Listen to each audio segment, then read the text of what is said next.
రేణు దేశాయ్ గారు, ఇది నా పర్సనల్ ఫోన్. నేను ఇది మీకు పంపిస్తాను. ఎక్కడికి పంపించాలో మీరు మాకు చెప్పండి. దీంతో పాటుగా నా తోటి కార్పొరేటర్లు అయిన 5-6 ఫోన్లు కూడా మీకు పంపిస్తాను. నేను ఇలా ఎందుకు అంటున్నాను అనంటే, రోజు మాకు వీధి కుక్కల నుంచి ప్రజలు ఎంత భయపడుతున్నారో, వాళ్ళు ఎంత భయపడుతూ వాళ్ళు ఫోన్లు చేస్తున్నారో మీకు కూడా తెలుస్తుంది అని చెప్పి నా ఒక ఈ ఆలోచన. నిన్న ప్రెస్ మీట్ లో వీధి కుక్కల గురించి రేణు దేశాయ్ గారు చాలా భావోద్వేగాలతోటి మాట్లాడారు.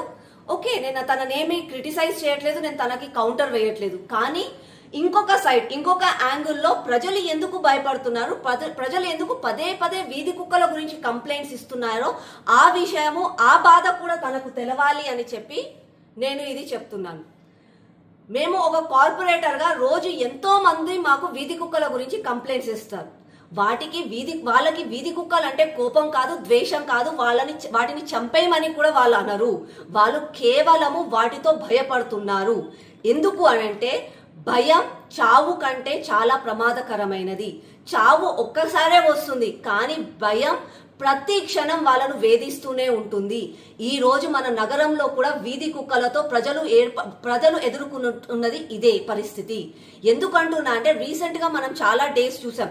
ఎలా అంటే, వీధి కుక్కలు పిల్లలని అటాక్ చేస్తున్నాయి. ఒకేసారి 8 కుక్కలు వచ్చేసి చిన్న చిన్న పిల్లలను అటాక్ చేసి చనిపోయిన సంఘటనలు మనం చూసాము. దాంతో పాటుగా ఎలాగైతే వీధి కుక్కలు కరిచిన తర్వాత ఇంజెక్షన్స్ తీసుకోవాలో, ఆ ఇంజెక్షన్స్ అవైలబిలిటీ లేకపోతే, రేబీస్ వచ్చిన తర్వాత ఆ రోగంతో ఎలా కుమిలిపోయి ఎలా చనిపోతే అక్కడ కుటుంబ సభ్యులు పడుతున్న వేదనని, ఇవన్నీ కూడా మనం సోషల్ మీడియా ద్వారా చూసాము, ప్రత్యేకంగా కూడా చూసాం. కాబట్టి ప్రజలలో ఒక భయం అన్నది ఏర్పడింది.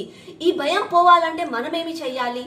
ఇంకొకటి, నిన్న రేణు దేశాయ్ గారు చాలా చక్కగా చెప్పారు, అన్ని రెస్పాన్సిబిలిటీస్ ఈక్వల్ గా ఉండాలి అని. హీరో హోండాతో యాక్సిడెంట్స్ అవుతుంది, హీరో హోండాని చూసి మీరు హీరో హోండాని ఎందుకు మీరు బ్యాన్ చేయట్లేదు? కార్లు యాక్సిడెంట్లు అవుతున్నాయి, కార్లు ఎందుకు మీరు బ్యాన్ చేయట్లేదు? దోమలు కరిస్తే ప్రజలకు వ్యాధులు వస్తున్నాయి, మీరు వాటి గురించి ఎందుకు ఆలోచించట్లేదు? ఎస్, ఐ డూ అగ్రీ, ఇవన్నీ కూడా కరెక్టే. కానీ దోమని చూసే మనుషులు భయపడరు, హీరో హాండాని చూసే మనుషులు భయపడరు, కార్ని చూసే మనుషులు భయపడరు. వాళ్ళకి గుండెదడ పెరగదు, వాళ్ళు కామ్గానే ఉంటారు. చావు వచ్చినప్పుడు వస్తుందిలే అన్నట్టు వదిలేస్తారు. కానీ కుక్కలతో మాత్రం ఇలా జరగట్లేదు. నేను మీకు ఒక ఎగ్జాంపుల్ చెప్తాను. నా సరూర్ నగర్ డివిజన్లోనే ఒక రోజు ఒక రెసిడెంట్ కాల్ చేశారు. తను ఏమన్నారు అని అంటే, మేడం, నా ఇంట్లోకి, నా సొంతింట్లోకి నేను వెళ్ళడానికి నాకు 1 గంట సేపు పడింది. ఆ గంట సేపట్లో నేను పడ్డ వేదన ఎంతో మేడం, నేను చెప్పలేకపోతున్నాను. He's an age old person. తను మార్నింగ్ వాక్ అని వెళ్ళి తన ఇంట్లోకి వెళ్దాము అని అనుకుంటే, ఇంటి ముందర ఒక 10 కుక్కలు జమ అయిపోయాయి. ఇంట్లోకి వెళ్దామంటే భయం అయిపోయింది. తర్వాత వాళ్ళ ఇంట్లో వాళ్ళని పిలిచి వాళ్ళతోటి మాట్లాడి అక్కడ కింద ఉన్న కుక్కలని అంతా పంపించిన తర్వాత అప్పుడు తన ఇంట్లోకి వెళ్ళాను అని చెప్పి ఆ రోజు తన బాధను చెప్పుకున్నాడు. ఇంకొక ఇన్సిడెంట్, ఒక తల్లి నాకు జనరల్ గా ఒక రోజు ఫోన్ చేసి చెప్పింది, అమ్మా, నా బిడ్డ 6 గంటలకి రోజు ట్యూషన్ కి పోతుంది. 1 గంట సేపు ట్యూషన్ అయిన తర్వాత ఇంటికి తిరిగి వస్తుంది. ఒక 2 వీధుల పక్కన ట్యూషన్ ఉంది, ఆ వీధులను దాటుకుంటూ నా ఇంటికి రావాలి. ఒక రోజు 1 గంట సేపు అమ్మాయి రాలేదు, ఏమైందో అని చెప్పి మేము కంగారు పడ్డాము. అమ్మాయి చిన్న అమ్మాయి, ఫోన్ కూడా మా దగ్గర లేకుండే. మేము చాలాసేపు వెయిట్ చేసాము. తర్వాత అమ్మాయి వచ్చిన తర్వాత అడిగితే అమ్మాయి మాకేం చెప్పిందంటే, అమ్మ, 2 వీధులేనండి, ఆ 2 వీధులలో నుంచి దాటుకుంటా రావాలంటే, ఒక వీధి నుంచి వస్తుంటే ఆ రోడ్డు చివరలా కుక్కల గుంపు ఉండే. ఆ అమ్మాయి నడుచుకుంటూ వస్తే అమ్మాయి వెంబడి పడతాయని చెప్పి అమ్మాయి భయపడి ఇంకొక దగ్గర పోవాలని ట్రై చేసింది. అక్కడ కూడా అలాగే ఉండే. ఇంకొక దగ్గరికి వెళ్ళింది, అక్కడ కూడా అలాగే ఉండే. అమ్మాయి వెయిట్ చేసిన తర్వాత అవన్నీ పోయిన తర్వాత అమ్మాయి అక్కడికి రావడం జరిగింది. This is not to criticize anyone. నేను మీ యానిమల్ లవర్, మీ డాగ్ లవర్స్ ని నేను క్రిటిసైజ్ చేయట్లేదు. అలాగే కుక్కలని కూడా నేను ద్వేషించట్లేదు. కానీ కుక్కల గురించి మాట్లాడంగానే, కుక్కల గురించి ఏదో ఒకటి తీసుకురాగానే ఇలా ఆవేశంతో మాట్లాడినంత మాత్రాన ఎవరికి మంచి జరుగుతుంది? కుక్కలు సమాజంలో ఉండాలి, మనుషులు సమాజంలో ఉండాలి. ఇద్దరు ఫ్రెండ్లీగా కలిసి తిరగాలి అని అంటే ముందుగా మనుషులకి కుక్కల పైన ఉన్న భయాన్ని చెరిపేయాలి. అది ఎవరు చెయ్యాలి? మీలాంటి ఎన్జిఓస్ రావాలి. మాకు వాటి బిహేవియర్ తెలియదు, మీలాంటి వాళ్ళు వచ్చి ప్రజలకు ఆ బిహేవియర్ చెప్పాలి, వాటితో ఎలా ఉండాలి, ఎలా నడుచుకోవాలో చెప్పాలి. అప్పుడు మాకు అర్థమవుతుంది. మీరు అలాంటివి కూడా తీసుకొస్తే బాగుంటది. కానీ కేవలం సుప్రీంకోర్టు డిసిషన్ తీసుకుంది, ఏదో డిసిషన్ డిసిషన్ తీసుకుంది అనగానే మీకు ఇంకా ఏమి రెస్పాన్సిబిలిటీస్ లేవా అని చెప్పి మాలాంటి వాళ్ళపైన ఆవేశంతో మాట్లాడినంత మాత్రాన ఇది బాధ్యత కాదు. కాబట్టి బాధ్యతగా ఉండాలి అని అంటే అందరము కలిసి ఒక డిసిషన్ తీసుకుందాం. సమాజం అందరిది. నేనేం చేస్తున్నాను? మీరు వినట్లేదా? నేను చెప్పేది వినలేదా? మీరు చెప్పేది విన్నారా లేదా? చెవులుందా లేదా మీకు? నీకు లేదు. నేను ఎంతసేపు మాట్లాడాను, ఏం విన్నారు మీరు దాంట్లో? ఏసీలా కూర్చొని మీరు ఒక మాట చెప్పండి. యాక్సిడెంట్స్ జరుగుతున్నాయి, మీరు వెళ్ళి హీరో హోండా కంపెనీ మూసేస్తున్నారా? బజాజ్ కంపెనీ మూసేస్తున్నారా? నో, ఏదో ఒకటే నోరు తెరిచి మాట్లాడుతున్నారు సెన్స్ లేకుండా. ఎంత చెప్పండి మీరు. 1 సెకండ్. ఈ రోజు యాక్సిడెంట్స్ జరుగుతున్నాయి, యాక్సిడెంట్స్ కోసం మీరు Maruti company, Hero Honda company అడుగుతున్నారా? నాకు అడిగే ఏ హక్కు ఉంది మీకు? నువ్వు ఏం చేస్తున్నావు ప్రాణాల కోసం? ముందు అది చెప్పు. వచ్చి ఉట్టి నోరు ఇప్పేసి మాట్లాడటం. సార్ నువ్వు ఒక్కటే అడుగుతాను కాదు, ఆ వ్యక్తిని ఒక్కటే అడగండి. ఆయన ఎంతమందిని కాపాడారు? ఒక్క మాట అడగండి. ఆయన ఈ రోజు వరకు, ఈ ముసలి ఆయన ఈ రోజు వరకు ఎంత మందిని కాపాడారు? ఎంత పిల్లల్ని కాపాడారు? ఎంత మనిషిని కాపాడారు? ఎంత మందిని తిండి పెట్టారు? ఆ మనిషిని అడగండి. నోరిప్పదు. ఉట్టి వచ్చి కిట్ చేయడానికి రెడీ ఉన్నారు.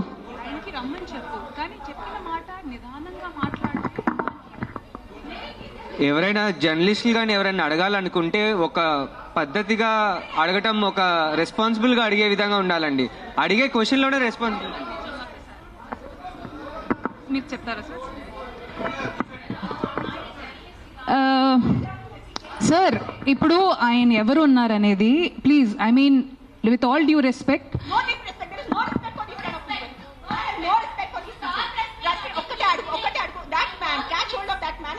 how many kids he has given food to, how many pedavalla he has given food to, how many anath ashram he has gone to, how many vruddhashrams he has gone to. ఏం చేశారు ఆయన మనుషుల కోసం? ఆయన్ని అడగండి. Sir ఒక్కటే request sir, మీరు రండి, ఆవేశంలో కాకుండా మీరు చెప్పిన మాట ఏం అనుకుంటున్నారు అది మీరు కూడా కామ్గా చెప్తే మేము కూడా దానికి కామ్గా. అయినే కాదు, ఈ క్వశ్చన్ ప్రతిసారి మన ముందుకు వస్తూ ఉంటుంది. దట్ అందరికీ ఒకటే అడుగుతాను. ఇక్కడ ఉన్న ఎంతమంది, ఒక 100 మంది ఉన్నారు, ఎంతమంది అనాథాశ్రమంకి వెళ్తున్నారు? ఎంతమంది అన్నదానం చేస్తున్నారు? ఎంతమంది అనాథాలకి చదువు చెప్పించారు? ఎంతమంది వృద్ధాశ్రమం వెళ్ళారు? ఎంతమంది ఏం చేశారు సొసైటీ కోసం? నాకు ఈరోజు ఆన్సర్ కావాలి. మీరు మనుషుల ప్రాణాలు అంటాను. మీ అందరూ 100 మంది ఇక్కడ మనుషుల కోసం ఏం చేశారు నాకు చెప్పండి. నేను చేశాను. నేను ఎంతమంది అనాథాలకి తిండి పెట్టాను, ఎంతమంది అనాథాలకి నేను చదువు చేయించాను, వృద్ధాశ్రమం వెళ్ళాను, వృద్ధాశ్రమంలో నేను డొనేషన్స్ చేశాను. ఎవరు చేశాను? నాకు ఒక్క చేయి పెట్టుకోండి నేను చేశానని. నీ ఒక్కటి చూడండి. ఎవరైనా వెళ్ళారా మీరు? ఈ రోజు వరకు ఎవరైనా అనాథాశ్రమంకి వెళ్ళారా? అన్నదానం చేశారా ఎప్పుడైనా? తిండి ఉన్న వాళ్ళకి తిండి పెట్టారా? మాట్లాడుతున్నారు, పెద్ద మాటలు మాట్లాడుతున్నారు. చేసేది ఏం లేదు. నేను ఇంట్లో కూర్చొని కాదు, నా 5 స్టార్ ఇంట్లో, మీరు మీ ఇంట్లో కూర్చొని ఏం చేయట్లేదు. అది ఒక్కటే నైజం. అది మీరు గుర్తుపెట్టుకోండి. నిజంగా మీకు మనుషుల కోసం ఎంత ఉంటే, చిన్న పిల్లలు ఆకలితో వస్తున్నారు.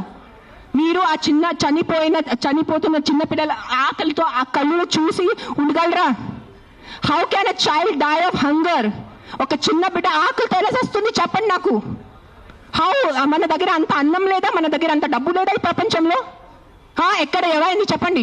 నాకు ఎంత ఉంది, నేను చేస్తున్నాను. నాకు తెలుసు, నా పక్కన ఉన్న వాళ్ళకి తెలుసు. నేను ఎంత చిన్నప్పటి నుంచి చేస్తున్నాను, ఈ రోజు కాదు. జస్ట్ నేను ఎప్పుడు ఇంత గట్టిగా ఎప్పుడు ప్రెస్ కాన్ఫరెన్స్లో మాట్లాడలేదు. నేను పర్సనల్గా వెళ్ళి, నేను అనాథాశ్రమంలో వాళ్ళకి నా ఇష్టం ప్రకారం తిండి పెట్టుకోను. ఒక 20 మంది 50 మెంబర్స్ ఉండే ఆ పిల్లల్ని నేను అడుగుతాను, బాబు మీకు ఏం తినాలో? నా దగ్గర లిస్ట్ ఉంది. ఒక పిజ్జా అడుగుతారు, ఒక నూడిల్స్ అడుగుతారు, ఒక బిర్యానీ అడుగుతారు. నేను ప్రతి చిన్న పిల్లలకి సెపరేట్ తిండి పెడతాను. నాకు పెద్ద అన్నదానం చేయాలంటే ఇష్టం ఉన్న జస్ట్ ఒక పెద్ద ఈ కేటరర్స్ వాళ్ళని చెప్పేసి బిర్యానీ కుక్ చేసి పంపను. ఒక్కొక్కరిని అడిగి ఒక్కరికి బర్గర్ తినాలంది. 100% ఉంటాయి.